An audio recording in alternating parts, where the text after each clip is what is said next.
All right, everybody, let's get started. We're going to have a sucker fishing panel discussion here. We got 3 Titletown Muskies Inc. member experts on muskie fishing with suckers. So let's give them a big round of applause right away. All right, so we have, we'll give these each guys a chance to introduce themselves and maybe talk about their sucker fishing experience. Far on the left there, we have Bob Partika. Started muskie fishing when I actually never see sucker fishing. I never sucker fished until I actually moved to Green Bay and started hanging out with another angler from the club, Captain Joel McClung. Basically showed me the ropes many years ago and helped lay the foundation for everything I do out in the water today. So ever since then, fall is probably my favorite time to fish. As much as I love fishing, casting out here during the summer, I really love taking my buddies and their kids and stuff like that out in the fall. That's what really gets me going. So that's about it. Looking forward to tonight. Thank you, Bob. Next up, we got Doug Nutt. Okay, so I started sucker fishing probably 04, 05. I was a big bow hunter, kind of give it up, and I really didn't have anybody to lean back on, so I watched a lot of videos on how to rig suckers, and I took what I liked from what they did and what I liked from what other videos I watched did, and I kind of combined them all and made my own thing and figured out how I like to do it. So I've been doing it ever since. Personal best come from suckers, and So far. And last but not least, we have David Sanchez. So I've been sucker fishing going on probably 14 years. I started sucker fishing with another Titletown member, Ray Perry. He showed me some of the starters, and then from there, fall fishing became my favorite season for fishing. Like Bob's, love it. Lakes get quiet. Other musky fishermen turn to hunting. I don't. I only fish, so I'll sucker fish until lakes are iced up. I'll break ice. So fanatic that way. I'll fish until extreme conditions. So for me, it's my favorite time of year. Love observing muskies chase suckers. It's even better when they actually eat them. So I spent a lot of time on the water, sucker fishing and observing it. Awesome. All right, thank you guys. We'll get started what is your setup? Your rod, your reel, your line, your leader. I guess, what are you looking for? You're looking for line counters, real stiff rods. I guess, what's each of your setup? I'll start with Dave. So you'll probably hear a lot of the things of not what to do with me, because I've probably had almost every failure you can imagine over the years. So I can admit that. So with that, I've had line guides fail, line fail, rigs fail. What has worked the last over 5 years, I'm using St. Croix rods for the most part. This one is Premier. I've used the Premier glass, which I like. This is an 8.6, and then it's a 100-pound braid. I used to use 80, but I have had failures on hook sets. I do tend to use a heavier rod than some sucker fishermen because I really like that backbone to set the hook and really drive the hook home. I know you give up some of that with some of the flexibility in fighting a fish, but I prefer a heavier rod. This is again an 8.6, 100-pound braid. I do like line counters, just so you know where your sucker's swimming. And this is an Abu 7000 series. Also use cold water too. Cold water Akumas, those seem to work. And then, are we talking about the rigs now? Rigs will be the next one. That's right. So that's my rod setup then. So 8.6, Abu 7000 or cold water Akuma, and then 100-pound braid. Your rods are they partially glass? So this one is not the glass, but I do like the glass too. So I Especially for colder temps. right, yeah. So Bob's talking about glass rods because rods will break. You know, the graphite rods can break at extreme cold temperatures. So they come brittle and they'll break on a hook set. I haven't had it happen yet, but I have had other failures with rods in cold temperatures. So the glass rods, which Premier makes in their Premier series. What weight is that rod then? Is that a heavy? This is heavy. Okay. I have used extra heavy, but the glass rods are heavy, and they're 8 foot. This is an 8.6. So I do like a longer rod too for just fighting the fish. Okay, I'm running 8.6.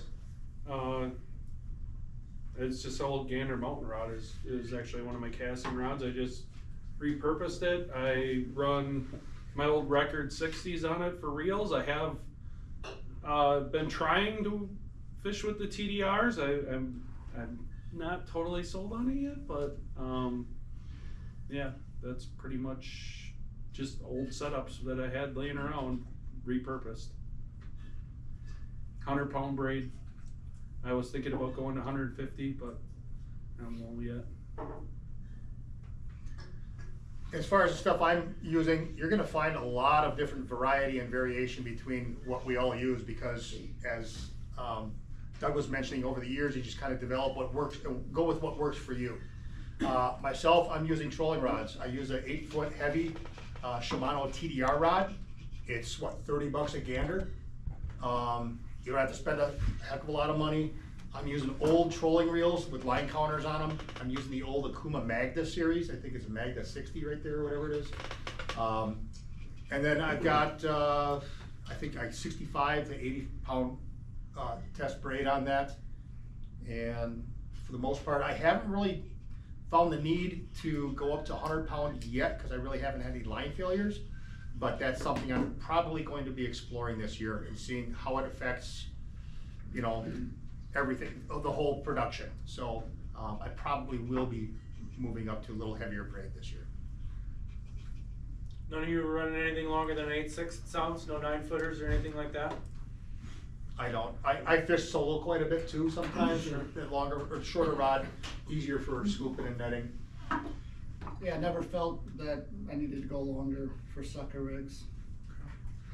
I do, but I'll touch on that a little bit later when I'm explaining how I set up the rods in the boat. Sure. Alright.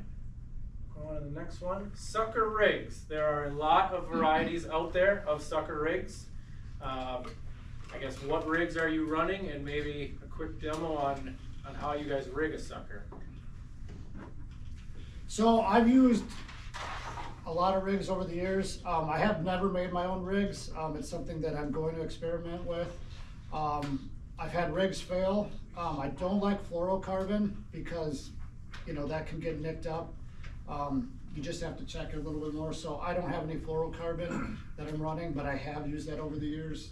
I did like the clip and goes for some time because I really liked how it grabbed the nostrils of a sucker, and I like the setup of it. But right now I'm using a Murphy rig. The guy makes these. His name's Joe Murphy. It's got a circle hook. He's down in Milwaukee, right? I think so. So it's got a circle hook. I just put it right through the sucker. Just just a little bit of the meat. Get it through. This is meant to break away, so it's not really meant to pick up the sucker. That's the way I like. I like it to break away easily.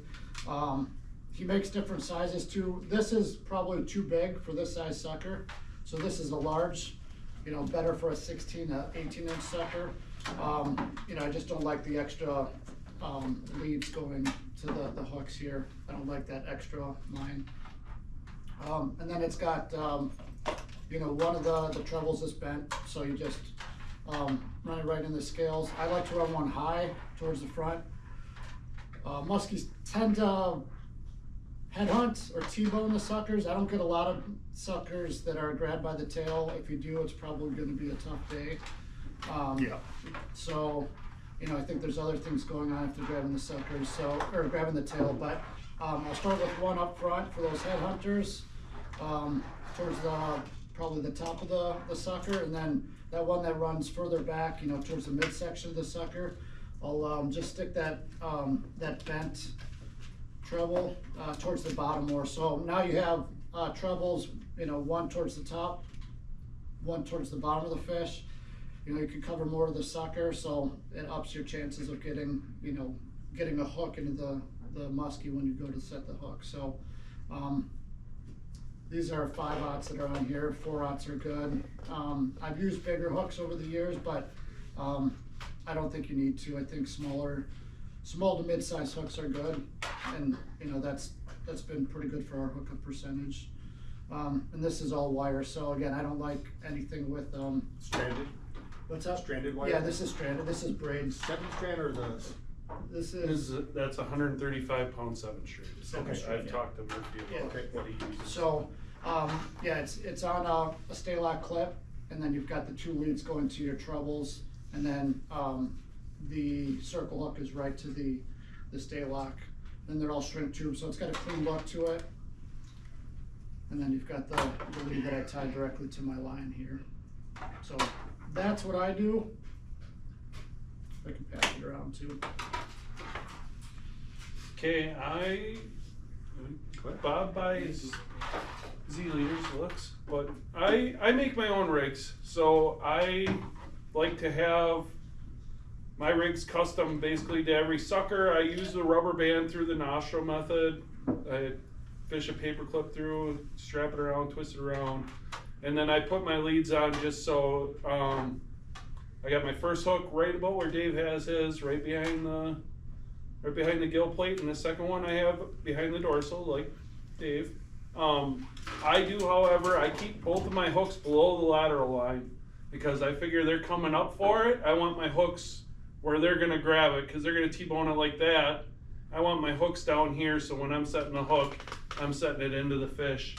I will be, at the end of it, if anybody wants to see how I tie my rigs, I brought the stuff I can show everybody how I actually tie my rigs tonight. So That'll be awesome. All right, as far as me, I've used, you name it, over the years. I've got a bunch of stuff in my box here, from fuzzy clip and goes to Smitty rigs to Smith rigs to you name it, Booker stuff. But what I've been using for the past probably 6 years or so, I think since 2018 is when I started using Z leaders. There's a guy out of the Milwaukee area, just Waukesha area. He makes these, and basically I've just got multiples of bait. He makes them for the size of bait that you're gonna be fishing. So I just basically buy a rig. This one's good for 8 to 12 inch fish, suckers. This one's good for 10 to 14 inch suckers. I got stuff for 14 to 18, 16 to 20. So, and the thing is, they all vary hook sizes based on how long of the fish you want, how long of a bait fish you're gonna be using. What he does is, for instance, the 16 to 20 incher has got a 4/0 and a 5/0 treble hook on it with a circle hook for the nose. Whereas the 8 to 12 inch sucker has got a 1/0 or number 1 hook and a 1/0 hook. So, you know, his philosophy is get away with the smallest, get as little hardware, visible hardware on that fish as possible. And that will, he said that that's tremendously hooked up his, or increased his hookup percentages. And I'll tell you, since I started using these, I haven't missed a fish. And if you ask anybody here who muskie fishes with suckers, 50–60% is a good solid year. That's you're betting a decent percentage. And I haven't personally missed a fish on these since I've been starting to use them. So I'm not gonna fix what ain't broke. And this isn't really a commercial or anything, but I just found out that these, I've had really good success with these, and that's basically what I'm sticking with. So that's anything, up to 8, as small as 8 inches. But anything 8 inches and smaller, just take some Seagar fluorocarbon. I think this is like 80 pound. Put a swivel on the front with a circle hook, small circle hook. I think that's number 2 or so. Small one, and this is a 1/0 treble hook, just your standard eagle claw. And one thing about that, if you are fishing with anything 8 inches and small or under 8 inches, Your circle hook has to be a circle hook, not, I think an octopus has like a twist in it or something. The actual, per state regulations, the tip of the hook has to be in line with the shaft of the bait, or the shank of the hook, I should say. So that's one thing to kind of keep in mind if you're ever fishing with smaller stuff. We had Lee Talkin come in here several years back and talk about his program using small suckers years ago, and decided I wanted to give it a shot. He doesn't put the treble stinger on there, he just uses the circle hook, a bigger circle hook in the nose. But decided to try this back in like 2017 or 18 or so, and had some success on it. So don't like fishing with smaller stuff like that, but there's some lakes that don't have a lot of big fish in them, so sometimes we'll throw them. And plus also, if there's no big suckers available, because we'll talk about availability here later, I think, I hope so. Yep. Because every year there's about a 2-week stretch where there's a drought and nobody's got anything. So if all you can find is smaller suckers, then I'll resort to that. But I'll go to lakes that have smaller fish, and won't target any big ones, because they'll just gobble that up. They'll swallow it, you'll tongue hook them, and nobody wants that. Couple questions on that. So like these guys were talking about with the circle hooks, like if you look at these pictures when Dave mentioned, he's gonna hook that through the sucker part of the sucker, right? He wants that to break away. The hooks further down are the ones that are gonna be what you hook your fish into. So Bob and Doug both mentioned about not a lot of hardware and the fish coming up from the bottom, right? Do either of you try and line up your hooks to hide them with the fins on the sucker? Or are you more concerned about putting them in the even spot on the bait? Even spot for me. Yeah. Okay. I just basically want to have good coverage so they make sure they get it. I guess, I don't know if I should add that too.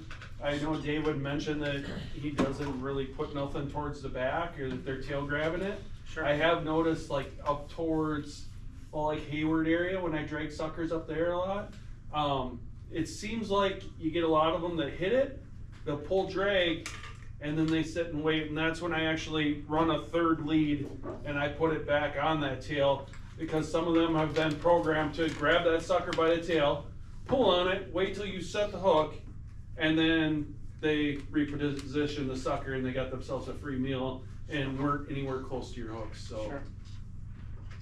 I think Doug and Dave both mentioned they have a treble, and then one of the trebles is kind of turned sideways, and that's the one going to fish. Is that how those Z leaders are set up too, or? It is not, no, it's just your standard treble, but what I'm doing is I'm just poking it just underneath the scales, underneath the skin. I'm not poking any flesh at all, because I want that rig to pull off as soon as I set that hook.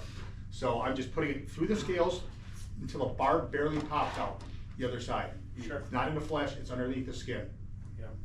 I know there's a lot of options out there too, like paper clips and like upside down small perch hooks as well. And you guys, I mean, tried it, didn't work for you? I tried it, I couldn't get the Okay. hooks to stay straight, and the safety pin, I don't know how the heck they put them things on there. I've tried them, I've got some here with me if anybody wants to take a look at them. I used them for a few years, but actually lost a fish using that because a fish gobbled it, safety pins opened, and was unable to get that sucker out, so that fish became turtle food, unfortunately. So I stopped using those then and there. Okay. That's when I switched to Z leaders.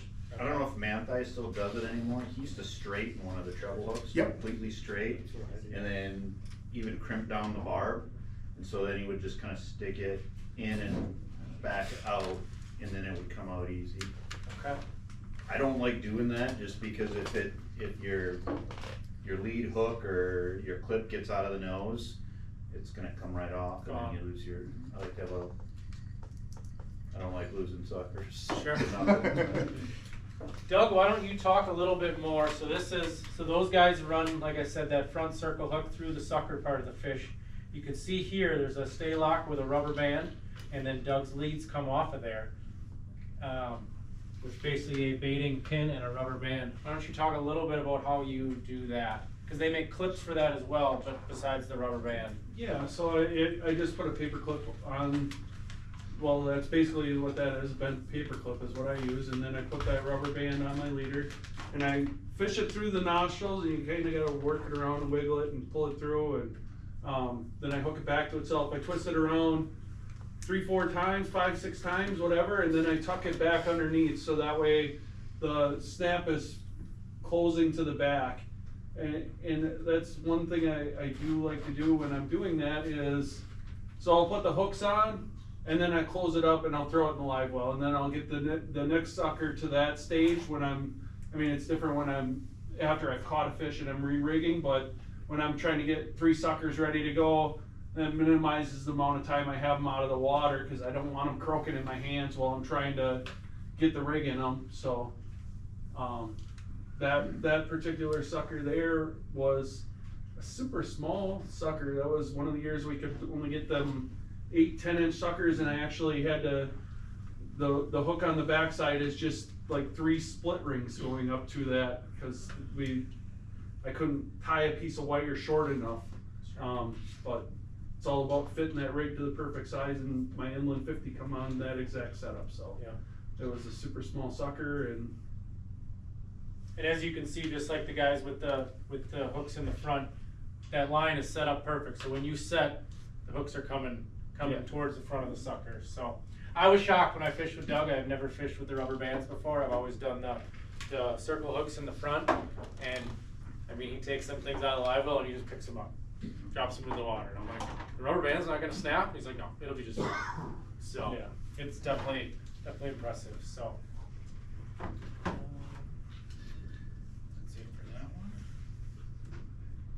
one. We'll talk a little bit about suckers in general. I guess, what size suckers do you guys run most? I guess when and why. Bob touched on certain lakes like little suckers and certain ones like bigger ones. And why don't you guys talk a little bit about cost of suckers and availability, and what are these guys getting themselves into if they want to start sucker fishing? So I'll start with the size. So to begin with, I like to have a big sucker, a really big sucker, 18 inches, sometimes bigger. I fished in Minnesota once, and Minnesota muskie fishing is a lot different. They're fishing, and they can only, fish with 1 rod a person. They have like 5-pound suckers there, so you can't have a sucker too big. You might be able to, but I like to run a big sucker. I understand that there are spots where it might be too big, and your hooking percentage may go down, but I think it attracts bigger fish. I still catch big fish and small suckers, but I'll always have at least 1 big one out if I can. And when there's years when you can't get the mid-sized sucker, the sucker that probably most people want, there's been times where we've grabbed the big ones and we've done okay. There weren't suckers around maybe 5 years ago. There was a real drought on suckers, and the muskie shop ended up having them, but they had really big ones. We went there, and they were all over 18, and we did okay. So I'll always have a big one, but when I go out, I try to have 5 suckers for the day. It gets expensive nowadays. That could be about $100 just sitting in your live well, and that's disposable lures. So I'll try to keep them for at least 2 weeks, maybe longer, depending on what the schedule looks like. So I'll have the big one, but then I'll have 14 to 16 inchers. That's the medium size, I would say. And then if I go small, I don't like to go anything smaller than 12 inches. That's for a sucker. So that's what I do. I don't really change that throughout the season. Sometimes towards the end of the season when the water really gets cold, sometimes the only tension that any of the suckers get is from one of the bigger suckers. So, but that's pretty much what I run from the time I start sucker fishing until the end of the season, is a mix of big ones, medium size, and then smallest is around 12 inches. As far as availability, that's part of the planning, I think. You need to plan your plan if you can. If you're hearing there's shortages on suckers, start calling around. Sometimes you have to reserve suckers, so if anyone remembers Bob White, you call him. You remember Bob White's drill. Yeah. If you're heading north, look around. Sometimes you have to drive an hour out of the way. Sometimes you have to go Friday night, if that's the case. I've driven south on Friday night to go north on Saturday morning. So call around. There's places that have suckers, that you wouldn't think would have suckers, and, you know, or ask people that have sucker fished. Because there are years where you can only get small ones, or you have to call ahead. Some bait shops only get a certain number of suckers for the week, just because they, you know, they have to plan. Some die, they cost so much money, so you have to reserve suckers. So find out which places you can and can't reserve suckers, and then start planning your outings that way. Smokies will reserve suckers for you if you give him a call. He'll tell you what he's got, what sizes, and just tell him what you need, and he'll put some aside for you. Yeah, if you call him Monday, I think he makes his order Tuesday. So if you say, hey, I need 5 14-inch suckers, pick them up Friday, he'll order them for you and save them for you. And get aerators. If you don't have aerators and you're planning to keep suckers, have aerators in your garage, outside, however you're storing your suckers. I use a big cooler right now. I've had some coolers with built-in aerators, smaller ones, more for transporting. You know, this picture is probably one of the longer coolers. It's probably 4.5 foot cooler. And you know, those are some pretty big suckers that are in there. So, and that seems to hold them for a couple weeks on an aerator and transporting them. I guess I would like one big sucker. I like to put a big sucker out on the bobber, and then I'll have one this size, maybe an inch bigger. That's what I like. I run that on my down rods. I don't like to have too big of suckers on down rods. They just sit there and pull drag, and then you gotta fight with them constantly. So I'd rather put a big sucker out on a bobber, just let it go, swim around, do its thing, pull the bobber down.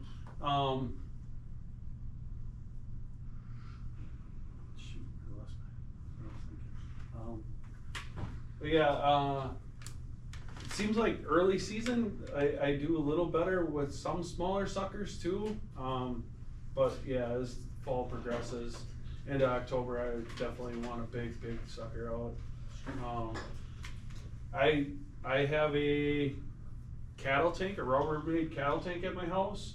Put it outside on the dark side of the house. I run 2 aerators in it, change the water frequently, just to keep my suckers alive. I can keep them alive for 4 weeks as long as it doesn't get too hot out, obviously, but I keep them covered up back there so that way it stays dark. For some reason I got this in my head that like they'll actually lighten up in a cooler, so I like to keep them in something dark colored because it seems like they will lighten up, and I like my suckers black as can be. And for me, 12 to 14 is a good standard to start with anywhere, pretty much, whether you're fishing lakes with smaller fish or bigger fish. I'd say that's probably the bottom end of the range, unless we can't find them. Then we'll just take what we can get. But I'm typically running that in that area. Sometimes might go up like 16 or whatever. That's not too often, but if I'm going up north or fishing some reservoirs, then I might throw like an 18 or 19 incher on there, like Doug said. Throw it off the back under a float, and have that just swim around and hopefully get a big one. Yeah, as far as availability, you know, we're talking about driving all around for suckers. I was showing these guys before we started here. I've got, like, this is my phone. These are all the bait shops that I've got saved that sell suckers. And there's, you know, I've driven up to Crivets for suckers. I've driven down to Sheboygan County. I've actually got suckers at Muskie Mike's down on Okauchee Lake in just west of Milwaukee. Wherever you can get them is where you can get them. And if you want to fish live bait, sometimes you gotta do some traveling. So what's the cost last year on a, say, 10 to 12 compared to a 14 to 18? Depends on where you're going. Some guys like Tilke, sometimes if you're in there all the time, he might cut you a little deal or something like that. He's usually willing to help you cut. He doesn't really want to make any profit on his suckers. He just wants to cover his costs for the most part, maybe make $1 on them or something. But usually seeing, like last year, they were $12 or something, like 10 to 12, something like that. Again, I know I got a bunch of them for $10, $11 for a piece, something like that. They are going up just like everything is going up in price, but there's some areas, same size suckers will cost you 15. Yeah. If there's a real drought and they know it, and they know that they're sitting on a bunch of suckers, they can charge whatever they want. And everybody's coolers keeping them in the boat, or you put them in your live wells? What I do is, sometimes I put it on a live well. I prefer to put them in a live well, when my aerator's working. But if that's not working, I just got some big tubs, some Rubbermaid tubs. I've got a stack of tubs at home that I use, and as far as keeping the suckers, that's something that they've all touched on. I got a creek running through my backyard, and I've tried putting you name it, there's a couple deep spots too, and some spots that weren't so deep that are right close to my house, so I just like digging them up and pulling rocks and ripping them out, so I'm making a deep hole, so I can put a tub in there. Well, that last time I tried that was probably like 3 years ago. We had some torrential rains in the fall, late fall, and I woke up the next morning and everything was gone. I had it tethered and everything to the ground with one of those corkscrew dog tethers, you know, with a dog leash on it, and that was just ripped out. So now I just keep it in my garage, but I do use that fresh creek water. I change it every day. I put 10 new gallons in every day. I've got 2 5-gallon buckets, and dump out the old stuff and put new water in there every day. Suckers aren't gonna last very long. I've had some last, as long as I've ever had them last on me with changing the water is probably about 2.5, almost 3 weeks. So, go ahead. I've got one friend that, I'm not a farmer, so I don't know what they're called, but it's like a big tin, I don't know, Stock tank. Yeah, stock tank.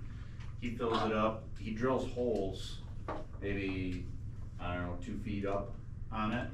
And then he turns his hose on just to trickle, and then water just comes out. And he covers it too, so they can't jump out, and it keeps it darker, but that way you have a constant flow in there.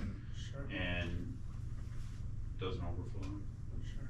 Has anyone heard anything about tap water and the chlorine that's toxic to the suckers? Anyone No, but I confirm played that? with it. I played with it. Yeah.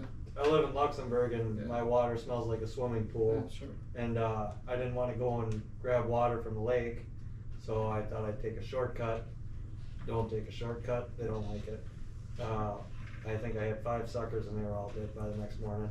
I've heard you can leave it out for 24 hours and it evaporates, or I don't know what happens to the chlorine, but yeah, I'd like to swap out the water, but I'm always leery with tap water if you don't, if you can't get fresh water from a stream or anything. Yeah, I don't use tap water. Yeah. I actually go and get 55-gallon drums in the back of my truck and pail by pail fill them up and drive them home. Sure. Mm-hmm. So, It works every day. I should try making ice blocks and putting ice blocks in them just to keep the water cooler. Probably That'd be a good seems idea. like the later in the year it goes, the better they survive. With them Yes. getting colder and colder and colder, they don't breathe as much or whatever, and you stay better longer. Like you said, ice, I had a buddy for a while that had one of those big tanks, and he would just buy ice at the gas station and throw ice in there. They like it cold, he just kept putting ice, he'd have pretty good luck holding them, so. Yeah, always try to have an aerator on it. We put suckers in the live well, have an aerator, if you're transporting them even, on the ride, if you can have an aerator on them while transporting them, it seems to work. Yeah. so Doug, you said down rods, so I fish suckers with bobbers. What are you doing with down rods? I think that's our next I question. think we're getting, yeah. Oh, sorry. Oh, Hey! perfect. Down rod versus bobber. For those of you not familiar, you can see there's a bobber in the background here. There's a bobber here.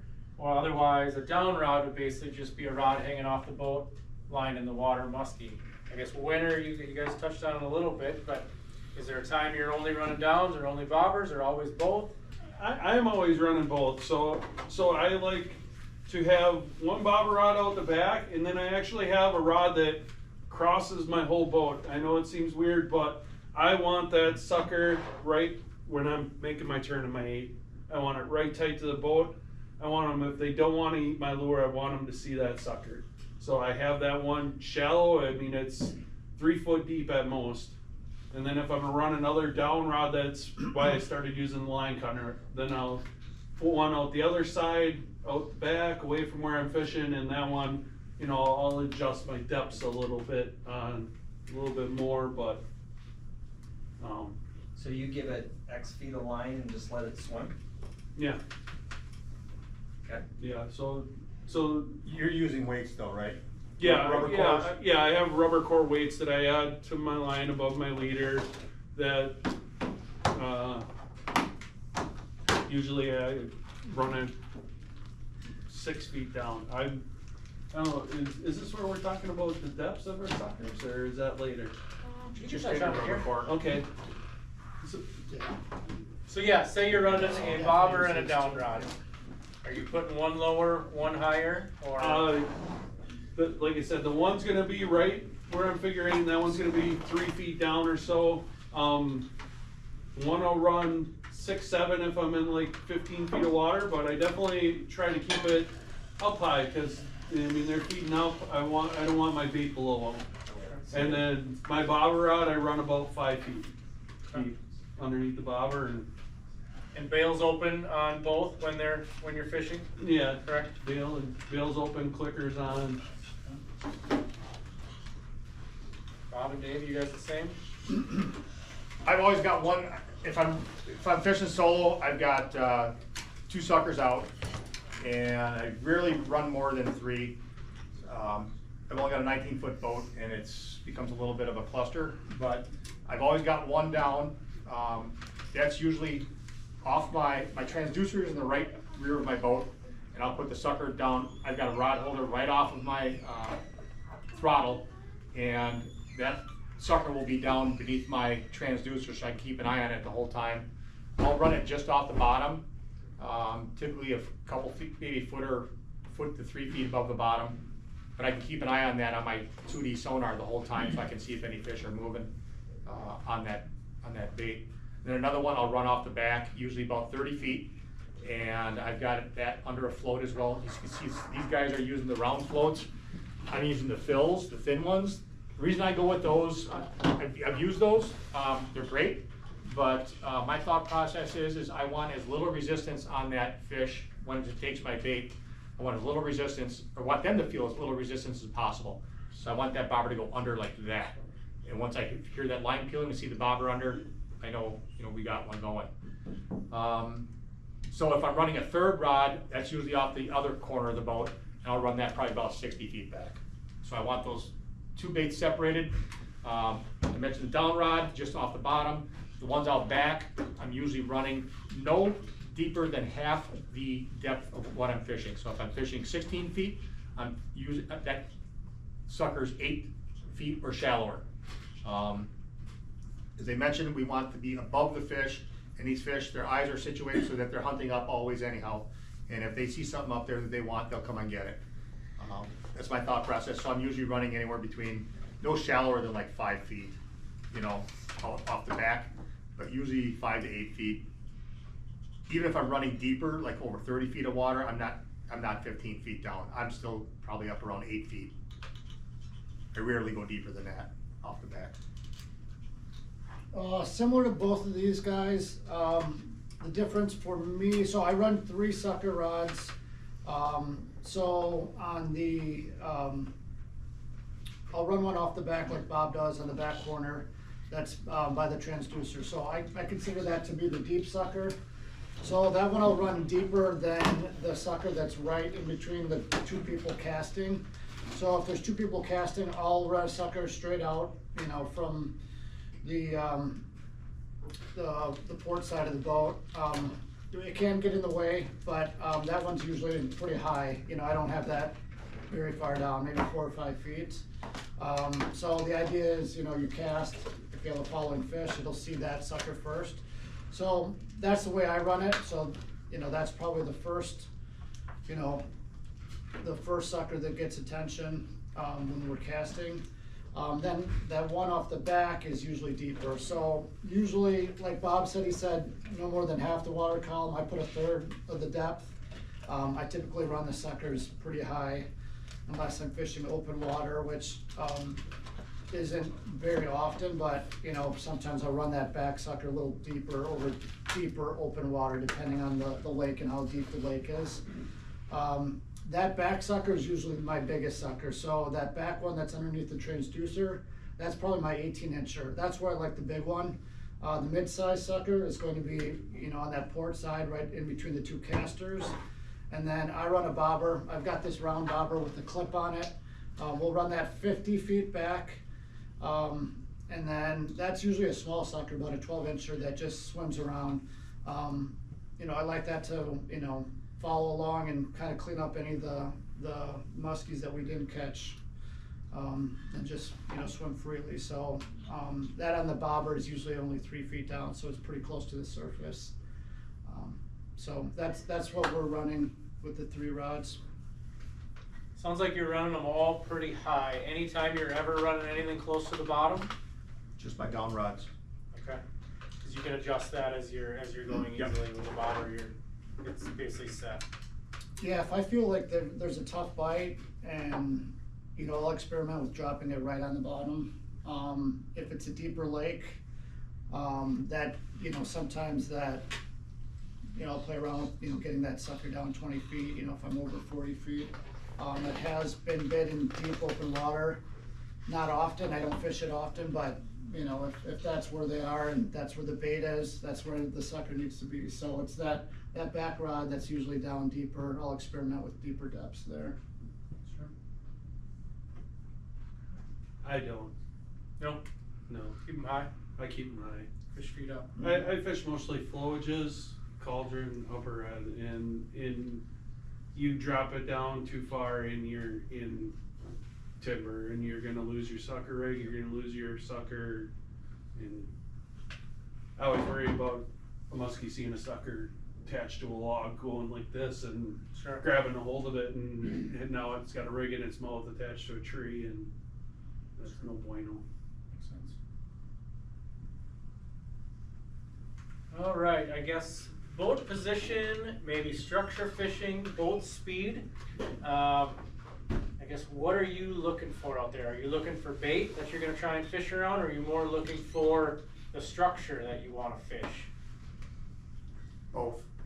Okay? I want structure and bait. I like steep breaks right off of, if you can still find weeds, even if they're dying off or dead, or close to dead, they're still producing some oxygen that might draw some bait in, but I'm looking for, and also next to basins, close to the deepest water in the area of the lake that I'm fishing.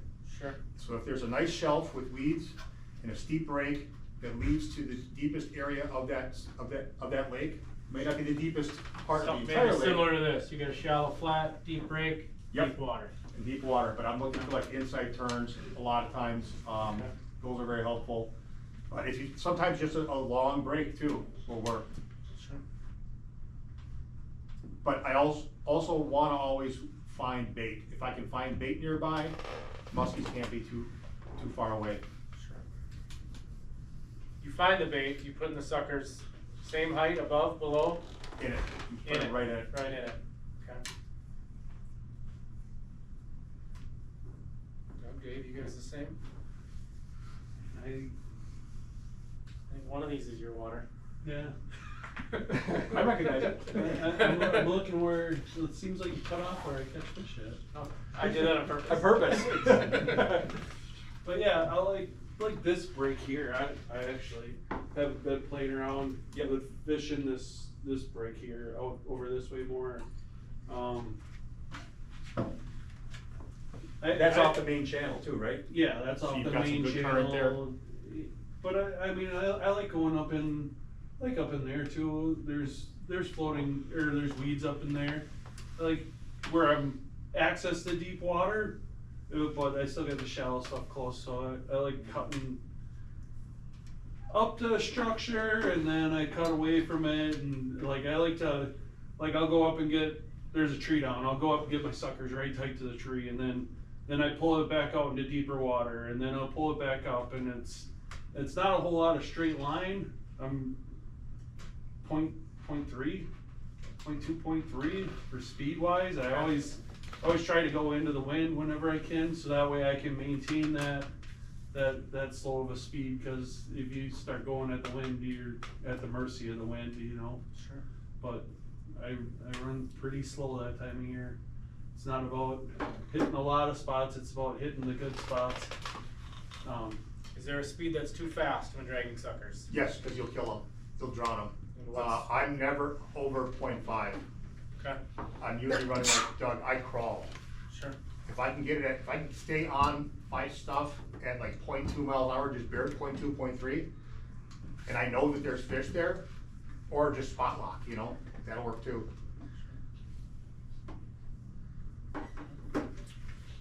You kind of touched, you bounce in and out. Are you trying to get close to those weeds Yeah. and probably Yeah. pull them out of the weeds, or are you trying to stay Yeah. more in the deeper off the break? I like to get right up to the edge of them if I can, and then, you know, cut out a little bit if there's a fish, especially like if I know there's underwater weed point right here and this is the tip. Like I'll try to get my suckers within 2 feet of that tip, and then, you know, I'll pull out again and then pull back in, you know, you can just watch what you're at for, if you seeing weeds, pull her back out again, but you can tell when they start getting close to the weeds, they'll start getting a little antsy and they'll start getting more active and swimming around and trying to dig for them, and the more active they are, the better. They like swimming into the weeds though too, which is Yeah. why I don't Yeah. like getting too close, Sure. because you're always pulling, you Yeah. see it coming back, okay, you feel like you might have a fish on, but it's no, that sucker is stuck in the weeds somewhere. Yeah. You hear a little zit zit, but if it just keeps going, okay, that's really slowly. You just pull out the sucker and it's full of weeds and. 3 hooks on a sucker swimming live bait, you're probably get Yeah. weeds pretty easily. Yeah, for me, I prefer to cover water. You know, I'll go about 0.5, just like Bob said. That's the speed that I'll run. But I like to cover water. I don't like to be just on a spot and then move to another spot. So I like to cover water, depending on the size lake. So some of the lakes are small where I can just continue to work, you know, to the spots that I like to fish, versus picking up the suckers and motoring. So that's what I typically do. Again, depends on the size of the lake. You know, that's a good way to work a smaller lake.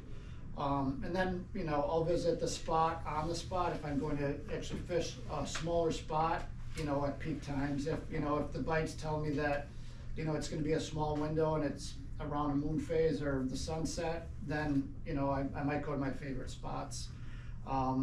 Or be on my favorite spots at that time.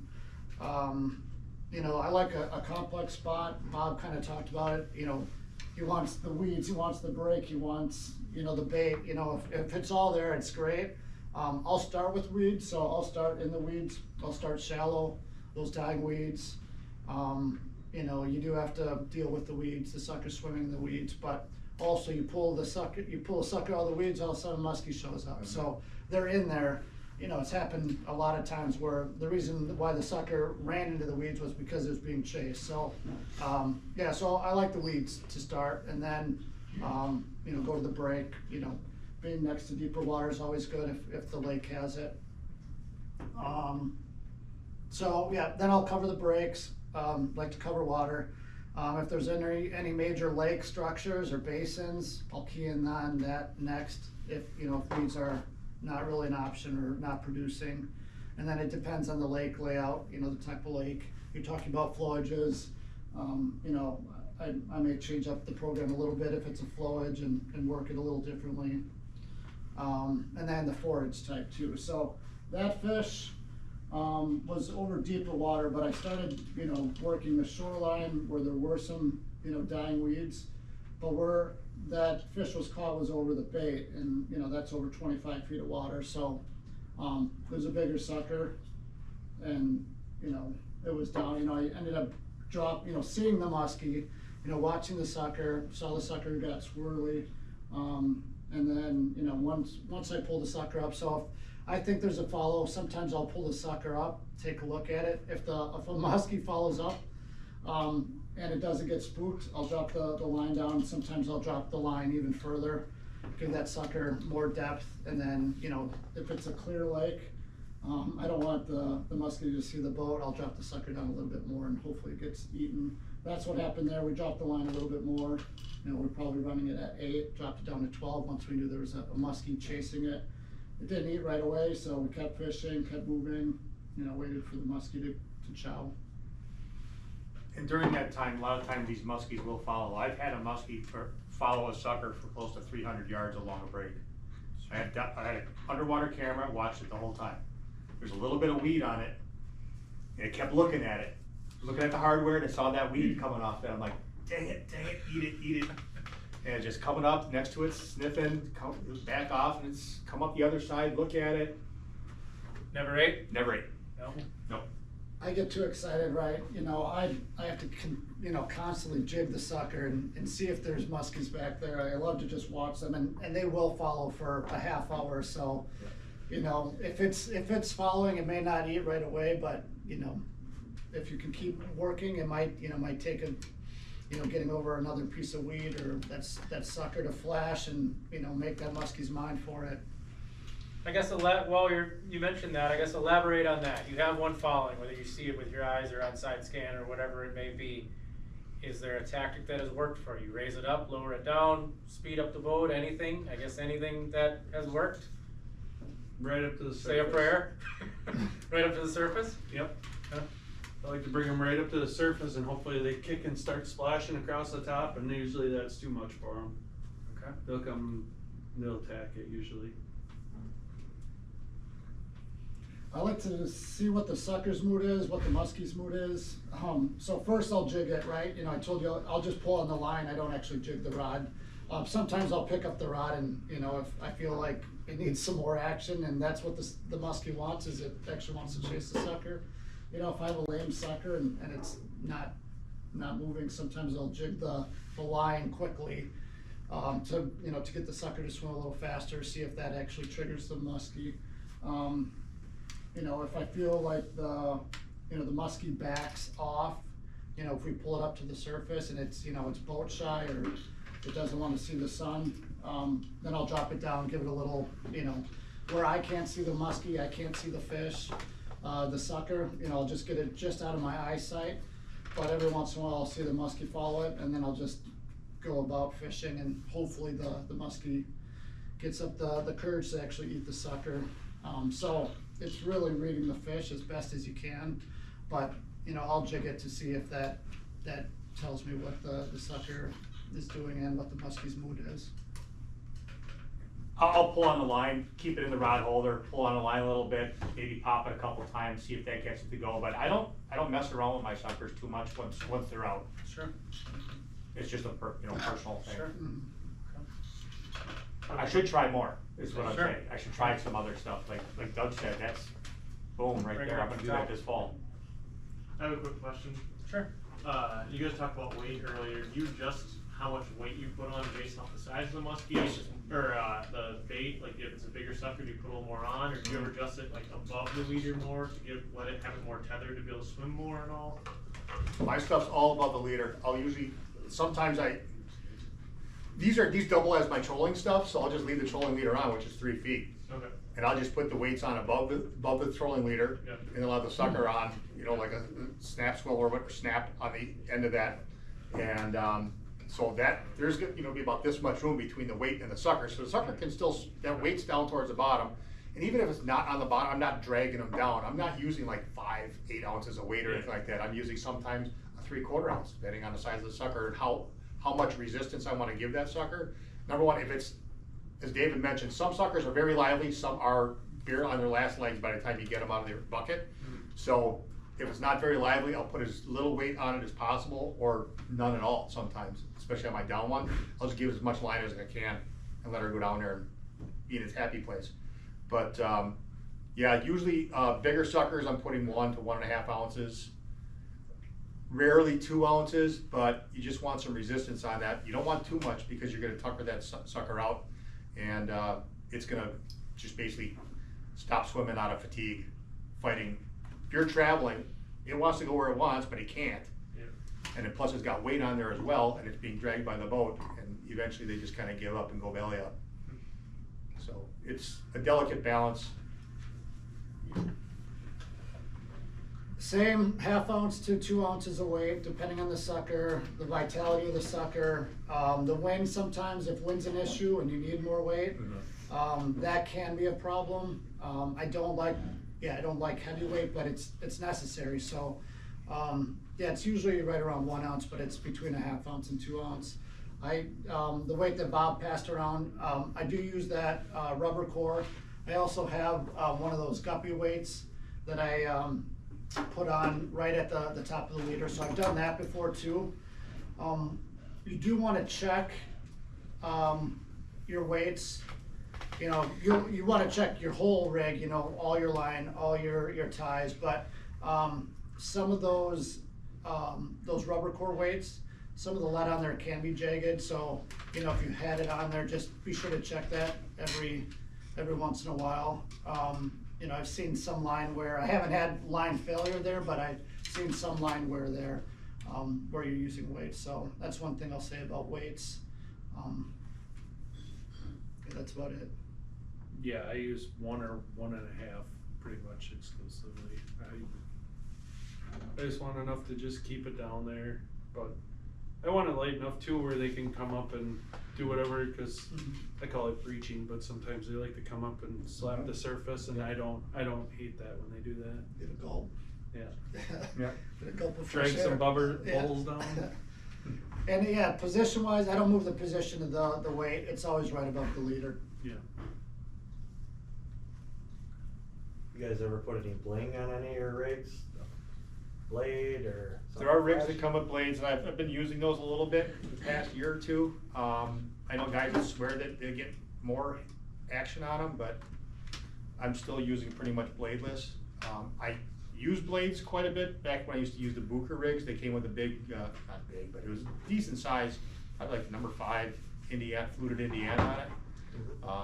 Added some flash, caught a bunch of fish on it, but I just kind of moseyed away from that. Yeah, well, there's one of my rigs, I've been putting like the small walleye trolling blades on the leader for the last couple of years. I don't even know if it spins half the time, but it's down there, at least it's flash.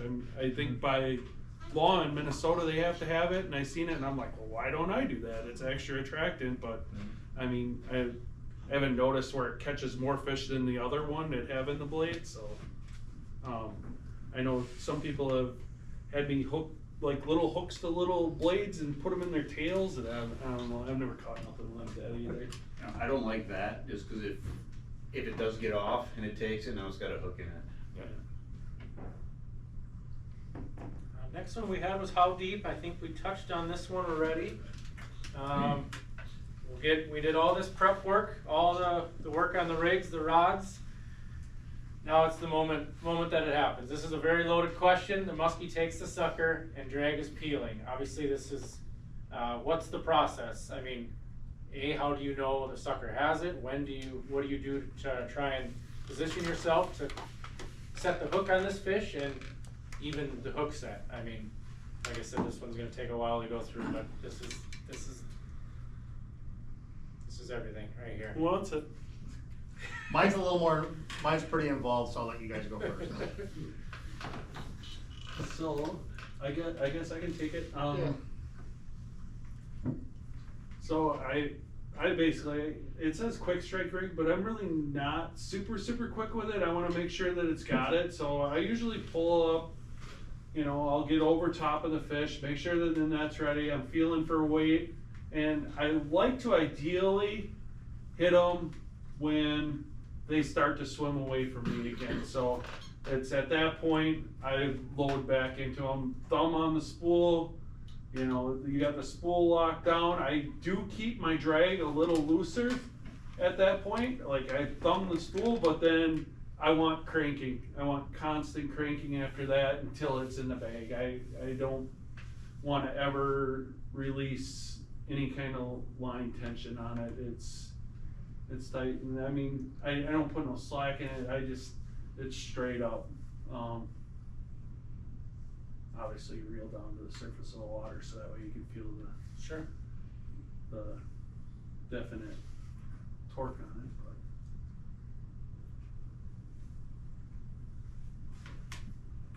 But. So, the line goes off, the muskie's got the sucker. Now, depending on how fast that clicker's going, you know, decide what to do next, but, I don't like to give the muskie too much line, so if it's peeling off line, I'll start there. If it's one that's, you know, taking out a bunch of line, I don't like to set the hook with a lot of line out, so, you know, whether it's going, deep with it or making a run in shallow water, I like to catch up to it a little bit. I don't have to get right over it, but I like to be closer to it. I just feel like I have a better angle and better control with the hook set that way. So, let's say it takes off, 50 feet. I might chase it down. If it's on the bobber, I want to be patient. I don't want to just set the hook right away. Just understand, where the fish is going. If it's on the bobber, that's usually my small sucker. So I know I am confident that I'm going to get a good hook set because it's a smaller sucker, and the sucker should be pretty well in the muskie's mouth. But what I'll do is position the boat so we're in a good hook set position. So first of all, make sure the area is clear. You don't have baits out. You have the person that's going to be setting the hook, have the rod in their hand, directing you if you're moving, the boat to where you're going to actually set the hook. Also be ready with the net. So where do you want me with the net? So getting everything ready and being patient too. Early on, I like to set the hook right away. I get so excited. Muskie has it. I'm going to set the hook.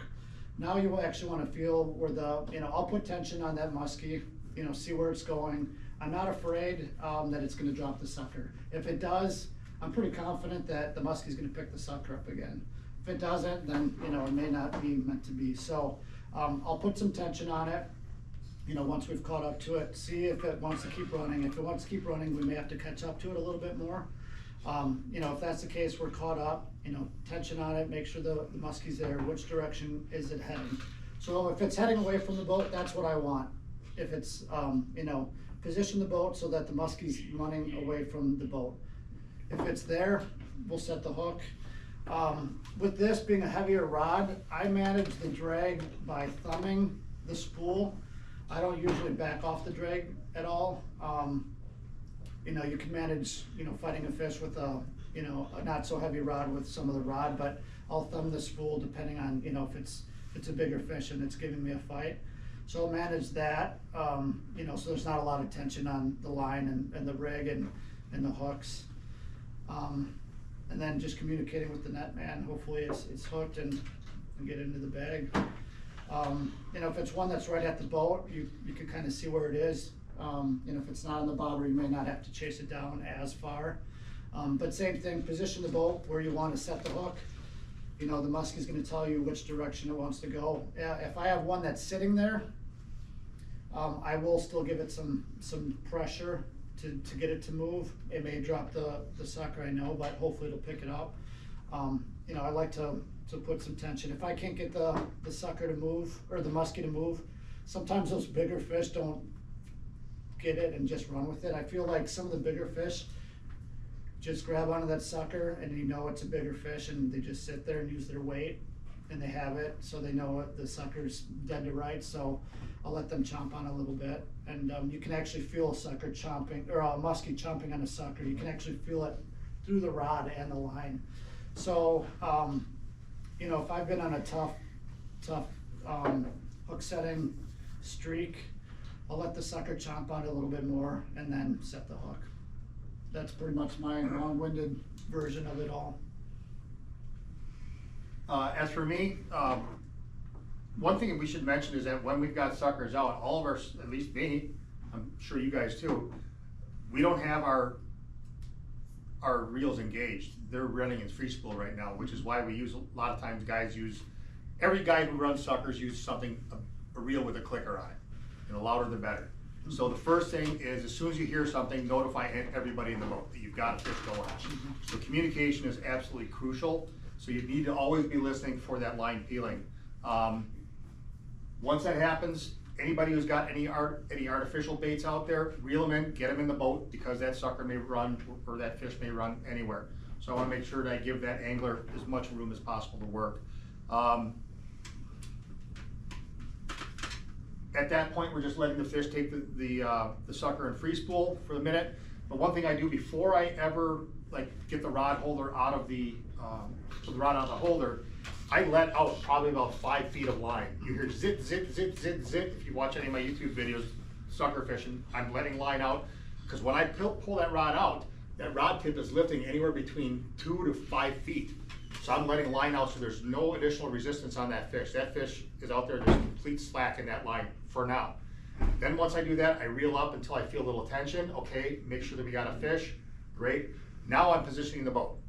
If it's way out, as Dave mentioned, I wanna chase that down and I wanna get as close to that fish as possible, not on top of it, but at least so I can see what's happening.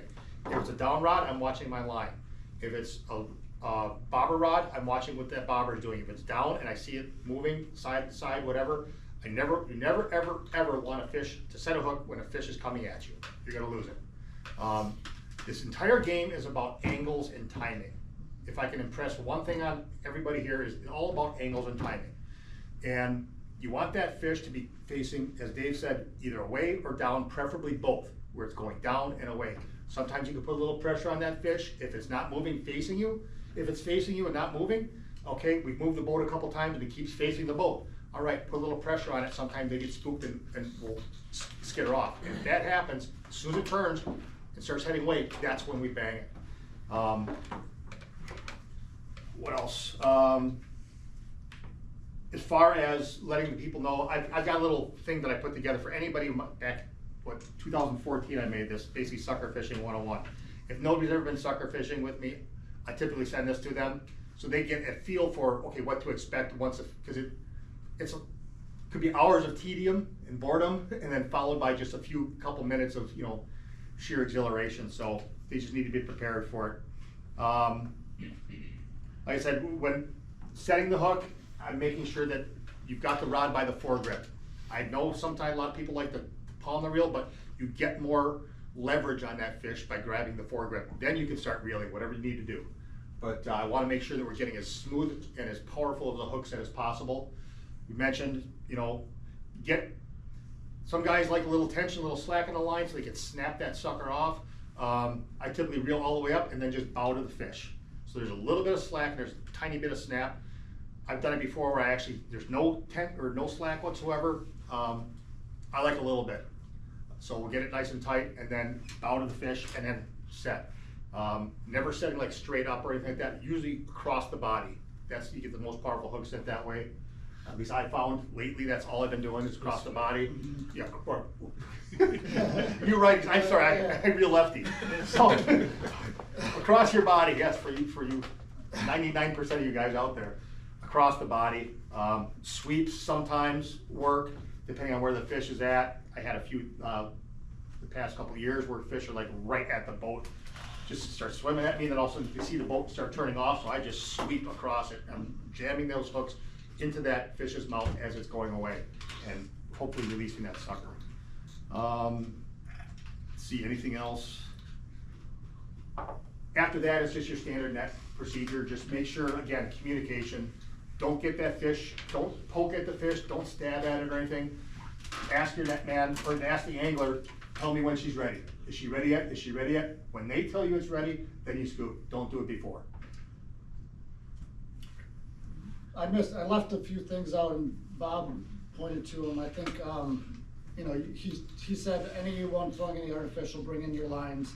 We'll even bring in some of our sucker lines too. So, especially if we have one that's in between where we want to net, we'll bring in that sucker, set in the live well, close the live well on the sucker harness, set the rod down. So, clearing a path to set the hook, fight the fish, and net the fish. So, being prepared, communicating all this, to everyone in the boat, this is what we're gonna do. Do we have time to put the rods away? You can sometimes get away with just putting one sucker away and then moving, the rod, one of the other rods into the other sucker rod holder, and then you have, maybe two suckers in the water, and then where you're gonna set up to net the fish. So that's a good point. And then on the hook sets, I'm with Bob. I like a little slack to snap the hook set. We'll reel down into it, and it's not a lot. It's not, I don't think you want a big snap to it because I think you could have failures. That's a lot of strain on your gear. So a little snap is good, I think, to drive those hooks home. If you're with new people and the fish is going away, make sure they reel up a little bit. I've had it twice one was a pretty experienced fisherman, and they never did it. They set the hook and they get a big backlash. Yeah. Any tricks to knowing, because I think a lot of the mystery is, does it have it, does it not have it, is it, which way is it facing? Are you ever trying to bring it up and get a visual, or always just kind of trying to get it to go away or start peeling again? I don't need to see the fish. I'm watching the line, so I Sure. can tell which way it's going, or if it's going up or down, if the bobber's going down, or if it's still peeling line while I have it in free spool. Sure. Once I pick it up, I don't, I'll engage just to make sure the fish is there. Once I feel some tension, okay, put her in free spool while we position the boat. So if she wants to take some more line, she can do that. And then we'll just follow it around until we get a decent angle on it. So I'm not really bringing them up to the surface so I can visually see the fish. Sometimes you can, which is awesome. Yeah. And I've had plenty of times where you see a fish, he's got the bait right in his mouth, and all of a sudden another bigger fish comes right up behind it. You're like, oh, darn it, darn it, darn it, darn it. I want the bigger one, but so, it's cool seeing that stuff, but I really don't depend on it. Sure. And hook sets, you guys all break the rod? Yes. Yes. Hard as you possibly can? I Break tell the anybody rod. in my boat, I will give you $100 if you break my rod and catch this fish. Even if you don't catch it, break my rod, try it, please. Sure. They never, ever believe you when you say you need to reef on these fish. You really do. And that's a beautiful thing about, guys who like hook sets, stuff like that. For me, the tug is a drug. That's why I love, sucker fishing and casting and whatnot. But, it's your opportunity to really reef on a fish. And a lot of times a 34-incher might right away feel like, oh, it's a big one. But Sure. it's really cool. And reel right away, right? Yes, Oh, and never pump the rod either. Don't do any of this tuna stuff, You want constant pressure on that fish, Even if it wants to make some runs, I don't back off my drags at all. I'll just hit the free spool a little bit and thumb it and give it a little line if it wants to take me under for a little bit. But I never let them take me under for like more than a couple seconds because, okay, you can run a little bit, but remember who's boss here. So I'll just start reeling back up and getting the net ready and everything. Sure. Yeah, as you can see, some of these hook sets here, I mean, these guys are talking rod tip almost in the water, and I mean, they're all chest level basically. So I mean, you're moving that fish 5 feet hopefully on that hook set, 4 or 5 feet, so. Hopefully, the fish ain't moving. It's And just you- a rod. Yeah, hopefully it's just the rod bending. Because technically you don't want the sucker back when you Correct. bring in a fish, right? Correct. So you want that sucker to be gone. So sometimes you get lucky, it's still there, but. If for some reason you do miss the fish and you have a sucker that's kind of dangling there on the surface, they'll come back and whack it again. So if it still has hooks in it, you can do a quick look, but if you want a good chance, you may want to leave the sucker in the water, and that fish may come swinging back around, and you might get a second chance. Absolutely. Or Just last fall, I was fishing with Scott Scarpelli, and we had the first fish of the day was right, boat side, nice angle on it, everything, did everything, textbook, but that fish just didn't get the fish. And just out of instinct, reeled up a couple times. I know, keep it in the water because that fish might come back. He let it go a little bit, little line out, that she saw the sucker, you can see it, I got a video of it, scatters just underneath the surface, and all of a sudden that muskie just made a beeline for it, like 20 feet behind the boat. It chased that sucker so fast, and he had another shot at it. So, Sure. like you mentioned, you might get second, third shot at some of these fish. Sure. Back in 2013, I was fishing with a couple guys. We had one fish, we had 4 hook sets in it. It went through 4 hook sets before he finally got it. Hungry. Yep, hungry and dumb. I've had a couple second and third chances. I've had it where the sucker has been off the harness and just fluttering on the surface and just gets clobbered, and that's tough to see too. It's a free meal. I added this picture in here. Obviously you can see this is a side scan picture. You can see the sucker and you can see the muskie behind it. Pretty clear as day. Mhm. This was a down rod fish. Any of you guys using your electronics, whether it be side or even live, to watch your suckers to see if there's a fish on them or eat them? I'm just using my 2D sonar for the most part, Okay. looking at that downfish or that down rod. Sure. And I'm just watching that sucker zigzag around. If I see nice big arc underneath it, we know we might have one, but, I'm usually crawling really slow, so side imaging doesn't, you know, even on the number 1 setting, Sure. was running as slow as possible. You don't get the best definition, and plus I'm running 9-year-old units. They're Gen 1s, I don't have Mega or anything like that, so just 2D sonar for me. Okay. I've never tried it with anything like live scope or anything though, Okay. not yet. Yeah, I'm just running traditional sonar, watching my graph more than anything, graph and depth. Okay. The same thing, is Speed. I'm looking at the contours and following a good line. But you can see fish come up on, 2D down, so I don't use any other technology either. I don't use side scan really for sucker fishing, but you'll see your sucker swimming up and down in the water column, and then he'll see when there's a muskie behind it, so that's, that's great action, especially if you have new anglers, to get them excited. You may not be able to see the muskie, but you can see it on the graph, so, that may tell me that I need to jig the sucker up too, watching the 2D down on that back sucker.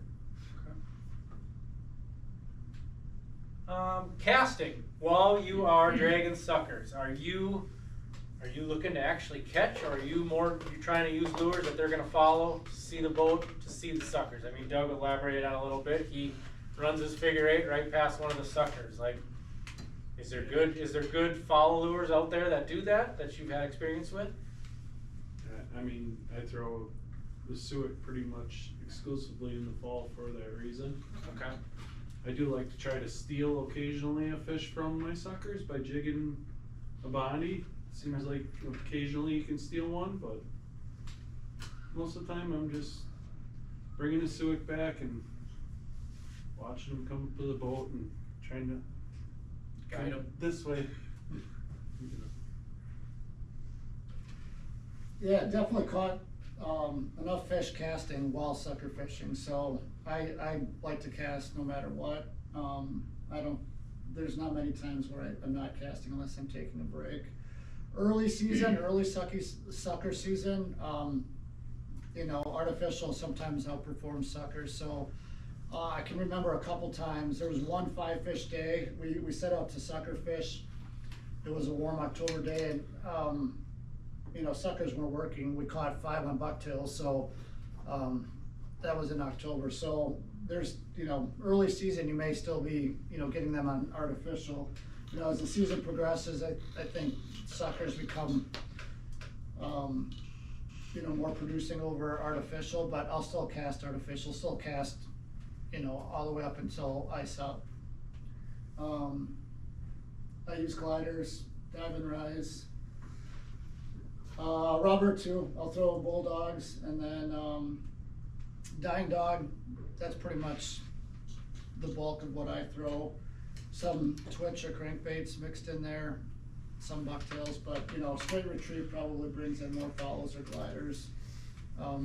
Brings in follows that, they bring right to the sucker usually. As for me, I don't really cast much in the fall. I'm usually jigging. If I'm out there, I'm running some suckers, but the thing is, I do want to catch a fish, whether they complement each other. I'm not using one to draw fish in to catch it specifically that way. I don't care how I catch it that day, I just want to get a fish. But I really love jigging that time of year, so I'm usually doing that with a couple suckers out. But if I am casting, I'm usually throwing like a bobby bait, weighted bobby, sometimes even unweighted, or gliders. I don't throw much rubber in the fall anymore.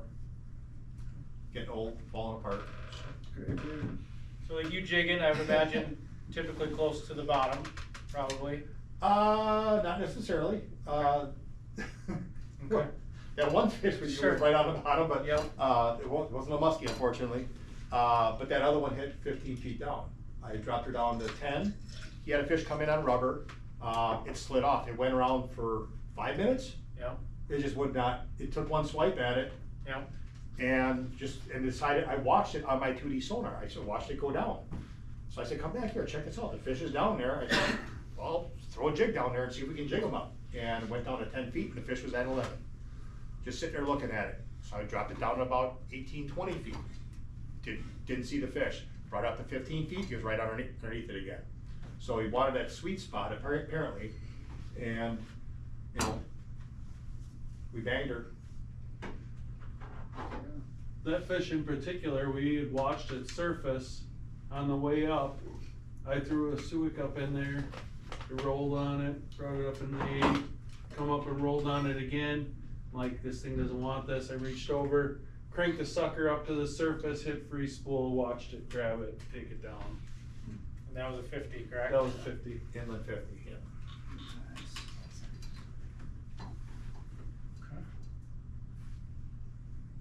Giving your sucker a name. This may be something new to anyone that hasn't sucker fished, but it's kind of a tradition or luck that you name your suckers.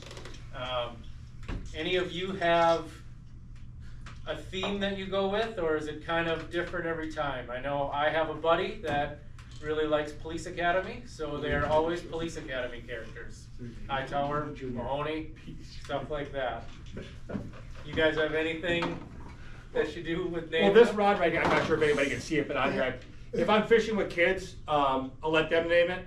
And I take a piece of white duct tape and put it on the back with a magic marker, write the name of this is Petey Jr.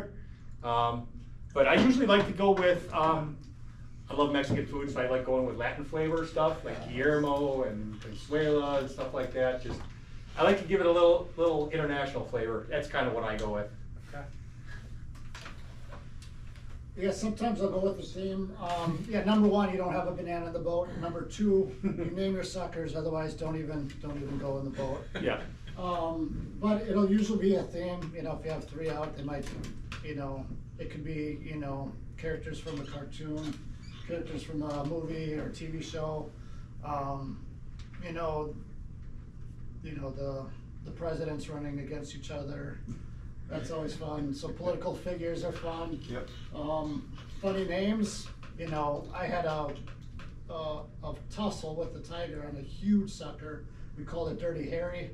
That was a great fight. That was a 43-inch tiger, and that just peeled out. It was the biggest sucker you could imagine. And yeah. So other ones too, Flip, Skip. Those are fun nicknames. I guess I like going with TV shows, so that way you can kill off all the main characters and then go into the supporting cast and see how far you can get into. I did the Trailer Park Boys one weekend. I was like to Philadelphia Collins, like I think he was in like 2 episodes. But yeah. Ex-girlfriends. Yeah, that's Disney princesses. Yeah. Good. Speaking of TV shows, we did Seinfeld one year. There are a ton, if anyone's a Seinfeld fan, there's a ton of characters in that show. You're never gonna run out. I remember that. That was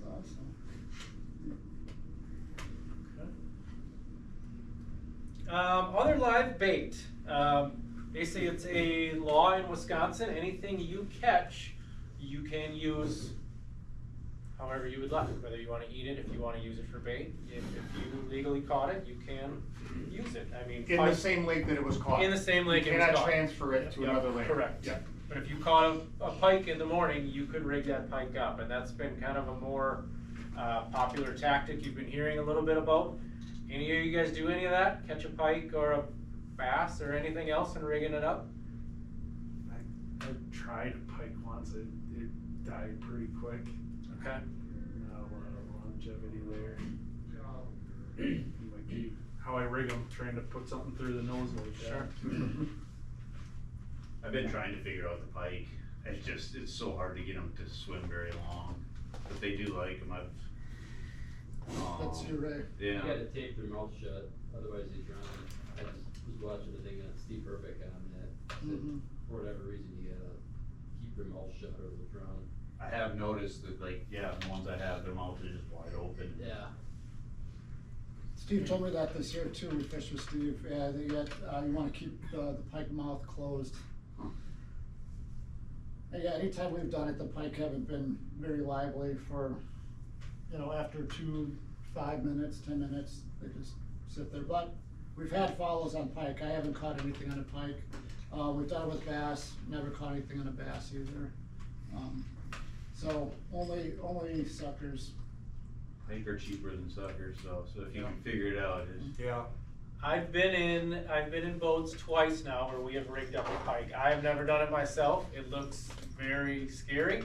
Obviously, and you've all caught pike, and they're pretty wild once you're trying to get hooks out of them. So now you're trying to put more hooks in them with leads with extra hooks, it definitely looks scary. But the one we did, I guess I was very surprised where a sucker swims around. That pike basically just, the boat was going like this, it sat there and just swam with the boat. Didn't do much, just sat there and just very subtly swam with the boat. And the rigs that Dave and Bob use with the hook in the front, like their mouth is not like a sucker. It's actually really hard. So you kind of just got to get a little piece of skin from what the guys I was with told me, because you want it to rip away. So you don't want to get it in the heavy part of the mouth. So it's definitely not an easy task, I don't think. So I remember listening to Tony Rizzo talk one time, and this kind of inspired me because he was talking about pike being a great meal for a muskie, and they love to eat pike. But he was telling the story just so animated, and he had some clients out, and he caught a 28-inch pike that he rigged up. He's telling it, he's like, his clients are asking him, what are you gonna do with that 28-inch pike? And he rigs it up and gets bit on a pike. So I don't think the size of the pike is, too big for a muskie. So I think they'll eat it. I just haven't had it happen. I have heard some people use trout. I've never done it. I don't know how they hold up. I've used a trout once. We had them follow it and then take it. sure. It was on the Chippewa flowage, so there aren't many trout in there, I don't know. Well, one year over there on the flowage, when the suckers was so hard to get, there was a place we go to Minocqua and they were selling trout. Yeah. Cause nobody had anything else. But crappies on the flowage was good. Yep. Sure. In fact, there was a time period, I mean, when I used to live on the flowage site, there was a time period when the crappie fishermen would beat the hell out of the muskie fishermen. Well, sometimes even on the crappie bait, but a lot of times on the crappie itself, they'd get, 4 or 5 muskies on in a day, and I'd be out there and not see anything on a sucker. And they say muskies don't like them pointed fins and stuff, but they do take them crappies. But you can't put much weight on a crappie. I had just a little number 4 crappie hook I put in the lip, and then just one treble hook on them. And they didn't live a long time, but boy, the muskies liked them. And I think pike, the way I've heard guys running them, even in the summertime, they catch a pike, they'll rig it up. I mean, there's some guides out there that'll rig them up year round. I guess on that, is there a temp that you guys start running suckers? Is there a time where it's too warm, or, I mean, is that something you look for, or a certain month when you start? Personally, there's a tree near my house that once it starts to bloom, I know it's time to start sucker fishing. Okay. And once that's what I go by. And it's been year after year after year after year. Okay. So I don't care what time, what the date is. Sure. Or water temps. Mother Nature will tell me. Okay. I guess probably around 50, 55 degrees, I'll start. Okay. I don't like it too much warmer than that, otherwise you're just throwing $15 bills out the window, cause the suckers don't like it that warm. Sure. And then usually, up to that point too, you can still do pretty good just casting bait, so you really don't need the meat out there at that point. They're still chasing bucktails and topwaters. I don't wanna be dragging a sucker, I wanna cover some water. Yeah, same for me. It's not really a date on the calendar. Once those cool mornings start, I know it's cooler north, so then those temps are cooling off. It's usually October, end of September sometimes, but depends on that air temp. Once it starts cooling off consistently, where I feel like it's cold enough north, I'll start sucker fishing. Start north and then work my way south if lakes freeze up north now that we can fish until the end of December. Here's where I can see if I can get some secrets out of these guys. Any additions to the suckers? I know you had mentioned about blades and stuff like that. I guess any other secrets that you're doing to these rigs to sweeten them up? Over the years, I've combined rigs, just, mishmash of a little bit of this one, a little bit of that one, but for the past several years, I'm just pretty Right off the shelf stuff for me.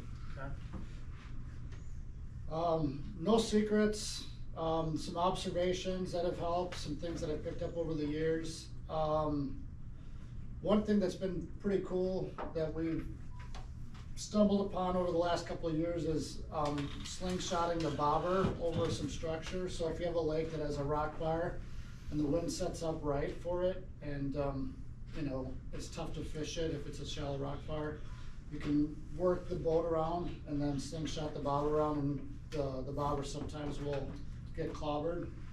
So that depends on your spot and the way it sets up and the right wind, but it worked a few times where, you know, we made another pass on the same rock bar and were able to get, you know, bit by the sucker that was on the bobber. So, you know, it was really just getting the boat to swing around and get the bobber there.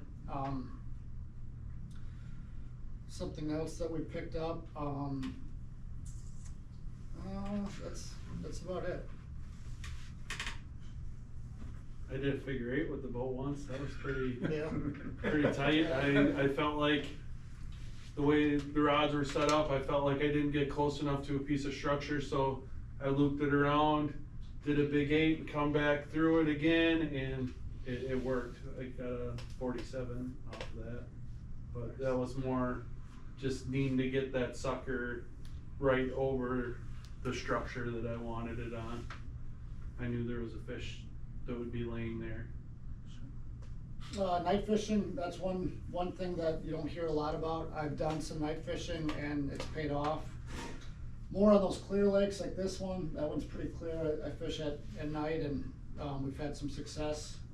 Up north too, clear lakes. You know, we had a 3-fish night one night, and you know, it was, you know, it gets dark at 6. They weren't all hitting at, you know, 6 to 7. We had fish, you know, from 8 to 10. So you can't fish at night sucker fishing, you know, use your best judgment there, but night fishing is something that I kind of stumbled upon too the last couple of years. This is one of my pictures. I believe Tyler's fish came off of this rig that year, the 42. But basically this is a Kramer Revolution blade. I had some dozer blades of his, and I think he makes a rig as well, but I like Doug to make my own rigs, and I just cut that dozer blade apart and put it on the wire on the blade, and I mean, if that sucker's moving around, that blade's always spinning. So it worked once, we'll see if it ever does again, but Doug's got a little green blade on his too, so definitely something to just attract him in.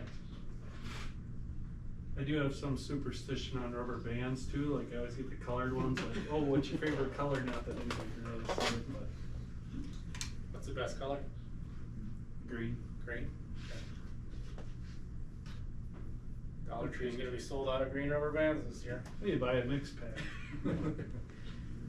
I guess what's each of your best advice for a new angler that's gonna get into musky fishing with suckers in the fall?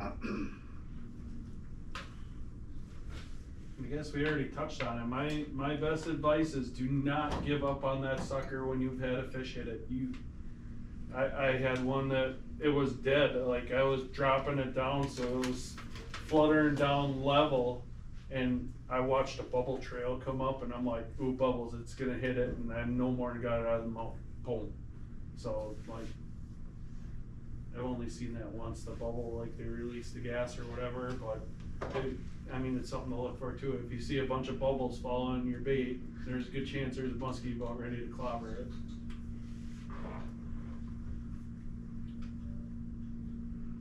I think even with experienced anglers, if you're going to start sucker fishing, you know, do some research, be prepared.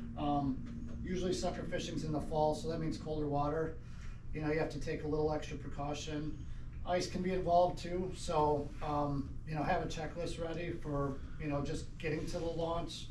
You know, you probably hear stories about people, you know, throwing down kitty litter, or you know, having to do different things to get the boat out.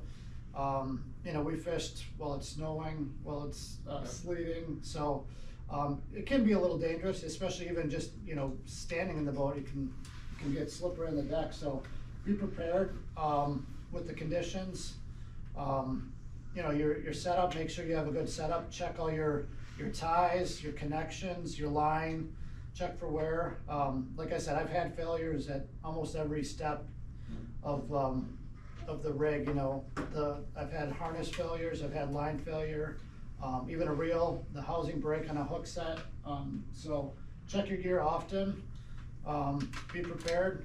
If you don't know where to start, you know, get some intel from people that fish the lake, or start at your favorite lake and, you know, try to break it down that way.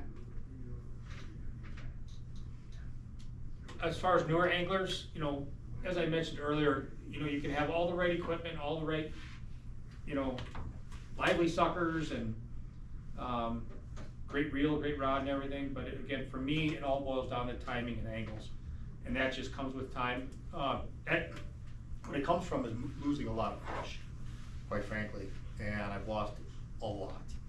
So, you know, just do what works, and preferably go with somebody who's got some experience with it. Pick their brains.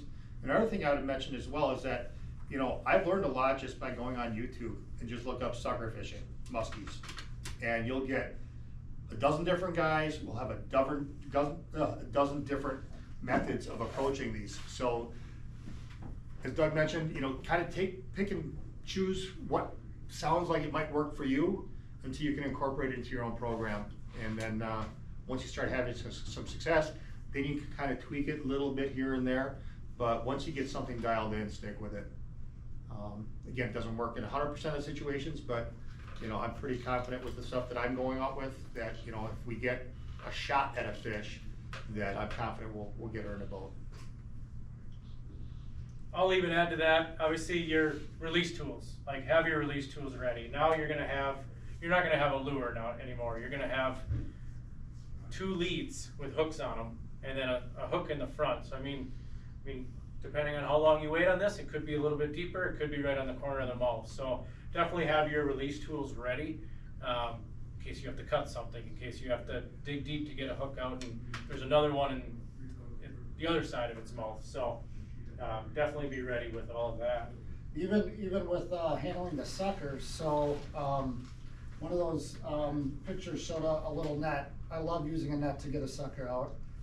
You can get it with your hand, I've done it plenty of times, but a net helps, you know, pick the right sucker out if you're being selective on which sucker you want up next. You know, dipping that net in and grabbing the sucker, you know, holding it in the live well until you're ready. I like to lay my rig flat on the boat and then, you know, plan the way I'm going to hook the sucker.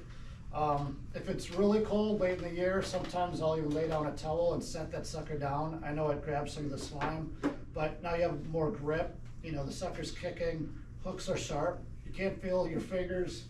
You know, it just helps. So being prepared to even rig up your suckers, you know, that's one thing that you want to plan for. You mentioned the release tools too. You know, being prepared to handle a muskie in cold weather with cold fingers. You know, it's best to be prepared.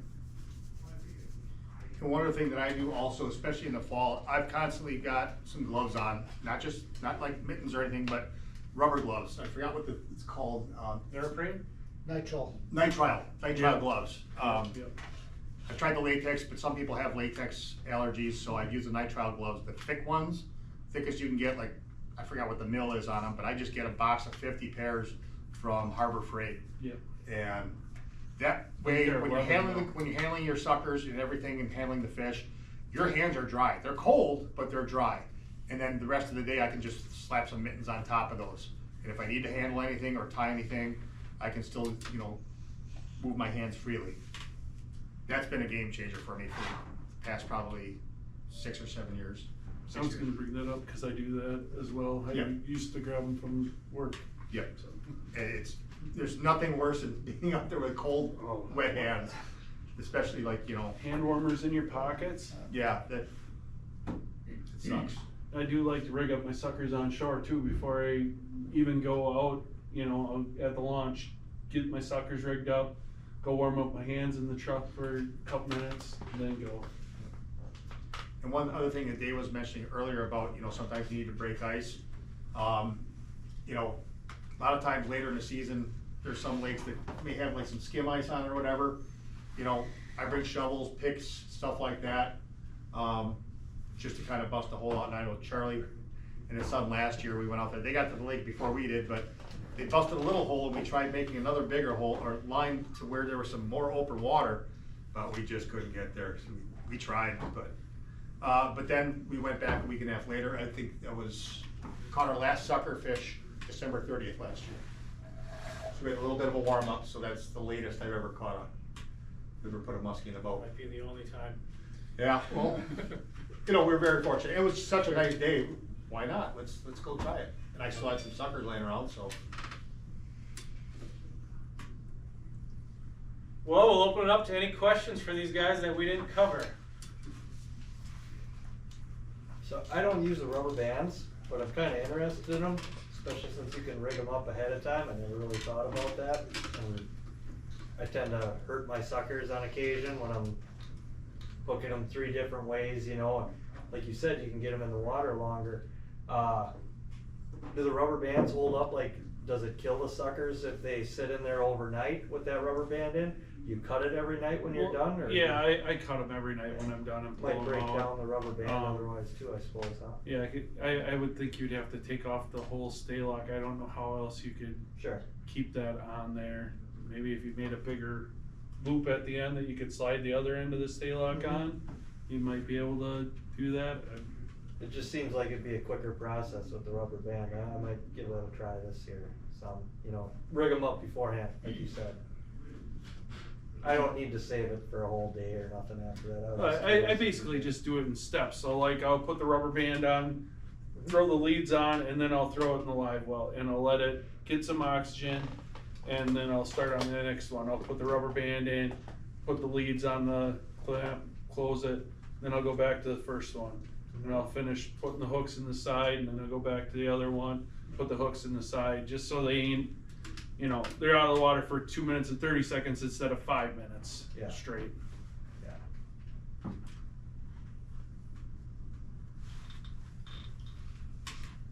We covered everything? What, no muskies? Oh yeah, yeah, anything you guys wanna cover that we didn't cover?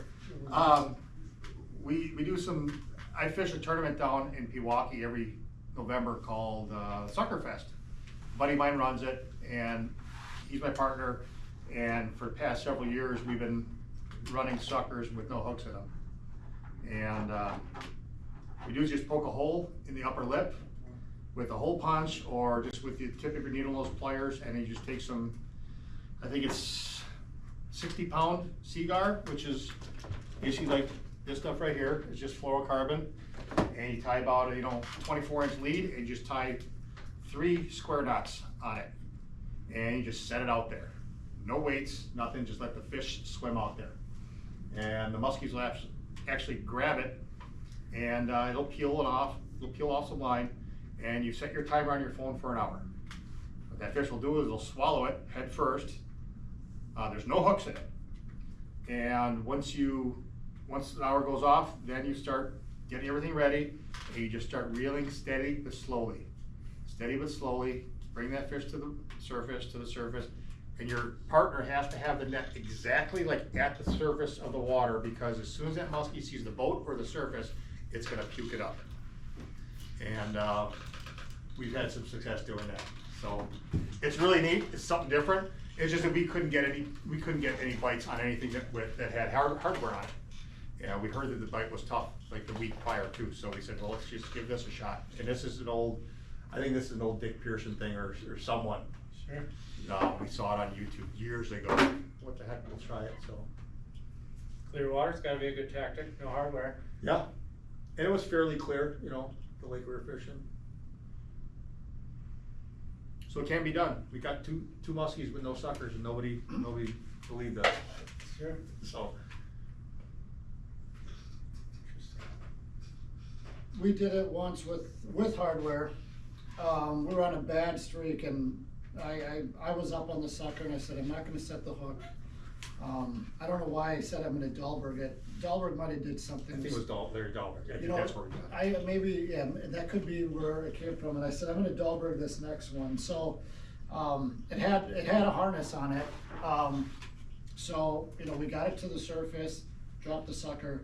Happened about 3 or 4 times.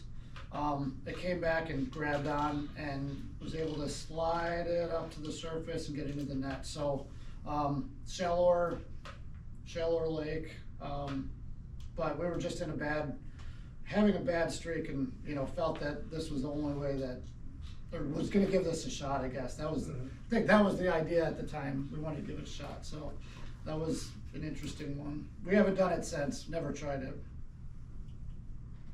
Changed other things next time. Yeah. I mean, the first fish we got with no hooks, that thing, it peeled line for about, I don't know, 40, 50 yards. It went straight out to the middle of the lake. And we were working like an 18 to 22 foot break line, and he was out over 30-something feet of water. That fish, in the hour that we counted it down, never went down deeper than like 10 feet. Wow. It was just out there. So then about the timer went off, we had a west blow. We hit west of the fish, and we just drifted towards it. The fish was facing east. We just drifted up behind it. I just scooped it. Fish was looking away, 2 feet below the surface, over 36 feet of water. Fish never saw us coming. Just scooped it up and got him in a net. Fish never saw us. Second fish, though, my fish was one of those deals where my partner was right there, and I got the video of it. You see it spit the sucker, it comes flying out as I'm lifting it up, and he just scoops it perfectly. So we had a little bit of mixed bag there, but it's amazing, interesting fish. And you typically get the sucker back with those, right? Yep. Might not be a bad tactic with sucker prices. But it's been down its gullet for at least 45 minutes, so. Oh, sure. They're not always the liveliest, but that's one thing too, is that, you know, we've already caught suckers or muskies on the same sucker, like 3 muskies on the same sucker. By the second one, it's on its last legs, third one, it's dead. And if these fish are charged up, they'll eat dead suckers. Especially if that's all you got. And I've got a box here too that says fake meat on it or something like that. That's all rubber sometimes. If I run out of suckers, I'm throwing it off the back of the boat, just dangling as we're trolling. So I've got a bunch of stuff in there that I use. So don't always need live meat or live bait. That's a good point, Bob. Yeah, when suckers are scarce, if you ran out of suckers, dead suckers will work. Definitely had dead suckers work. Sometimes I'll even speed up since I'm not worried. They'll corkscrew. They'll pinwheel, and they'll corkscrew, and they'll get clobbered. There was one year where, you know, we went into Tilke and he didn't have any left, or he didn't have any medium size left. He's like, I have this frozen one that died. So we took it, and that one got bit. And it was a big frozen one, so you could freeze them, you know. Not just that, but also bratwursts. I tried it last year. I haven't tried it enough though. But this is actually the bratwurst quick strike rig right here, made by Z-Leader. And he swears it works, and I figured I'll give it a shot. And they had some bratwurst on special at the Quick Trip or something, like $1.99 for a package, so I just got some of those. And I've got them in the freezer, and then I just thaw them out like the night before, so they're not quite super soft, but once they get in the water, they'll thaw out a little bit. And I haven't got one yet, but I'm gonna catch one on a brat this year. And brats are a heck of a lot cheaper than suckers, so that's a thought process there. Those Z-Leaders, straight through Z-Leaders, or just any tackle store?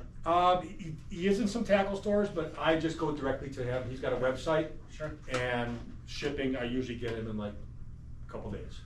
And the Joe Murphys, are those straight through Joe? Straight through Joe, Facebook. Okay. Yeah.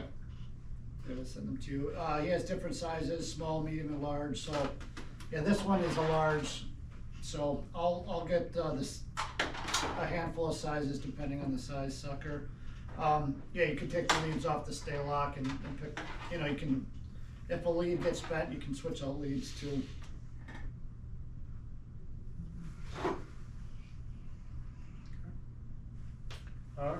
Yep, go You ahead. guys are using the quick strike leaders at all times, right? Just to prevent mortality. Absolutely, yes.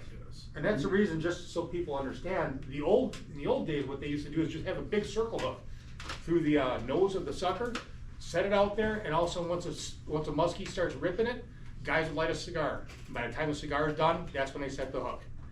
And that fish, and what they do is they gut hook that fish with that circle hook. They swallow it head first, and they're basically killing every fish. So the quick strike rig came out, I guess Herbie was one of the first guys to work it or develop it. Yeah. And that has really minimized the mortality of fish. And plus it's a mindset change as well across the entire fishing community, that, you know, we don't need to have these fish swallow these things for an hour or whatever. And we can catch them and let them go and catch them again. Adding to that too, those circle hooks, sometimes are the hooks that actually get the muskie. So most of the time it's going to be on the two trebles, but the circle hook you can catch fish, and it's not something that usually hooks the fish in a bad spot. I haven't had any fish that were hooked in a bad spot with that circle hook. Have you guys ever had a fish where it's maybe hooked real deep, where it did get pretty far? I guess any tactics there? Just last year had one that it was off my bobber rod, and we heard a little zit zit. That was it. Watched it for a couple seconds, looking, nothing's going on. So just like a watch pot never boils, a watch bobber never goes down. So took another cast, and all of a sudden we heard zit zit again. All right, turn around, get back on the fish, banged it. And in that time that I took another cast and didn't even finish it, started to reel in, all of a sudden that fish had already turned that sucker, it was down its gullet already. And this is probably about a 12 to 14 inch sucker. It was already down its gullet. The hooks were jammed in all over, and I looked down the gullet, and there's nothing. I could either rip it to shreds and let it go and hope that it heals itself, which was a dead fish, or, you know, just leave the rig in there and let it become turtle food. So we just snipped the rig and let it go. Swam off strong, but unfortunately, and that was, you know, we weren't waiting like even 3 minutes, not even 5 minutes. I mean, it wasn't a long period of time. That fish just grabbed it, turned it, and the thing is, the reason the bobber didn't go down is because it hit it and left slack in that line. So it had slack in the line, so it's turning the sucker in its mouth without pulling the bobber down. Never went down. He's high in the water column. So I could be watching the bobber for an hour. You know, if it didn't move, we just sat there and digested it or tried. But it was probably less than 2 minutes, you know? Just hope that hooks dissolve. And unfortunately it happens, and that's part of the game. And it's a deal we make with these beautiful beasts that, hey, you know, our first introduction to them every time we're out in the water is jamming some hooks through their mouth, you know? So unfortunately it's part of the game. But it's rare. Often, right? It's rare. That's only the second fish that I've ever had perish. I've had a cut hooks, you know, here and there, just like any other time, any other hooking method. I've had failures, you know, one where the line actually failed, the line sheared on a bad guide, so check your guides. That one I didn't feel good about because, you know the fish had the sucker, and, you know, that could take down that harness. So, you know, that one I didn't feel good about, but I haven't had any that have been hooked that bad where we, you know, thought they could make it. Knock on wood. Really, that one Tim got with me, that 50, was the closest I had, and that, I mean, for watching that fish eat it, it had already had it spun, head down, all it was sticking out was about 3 inches of tail. Fortunately, the hooks were still up towards the front of the mouth, but I couldn't believe how fast he actually, that fish had turned that sucker and was starting to go down with it.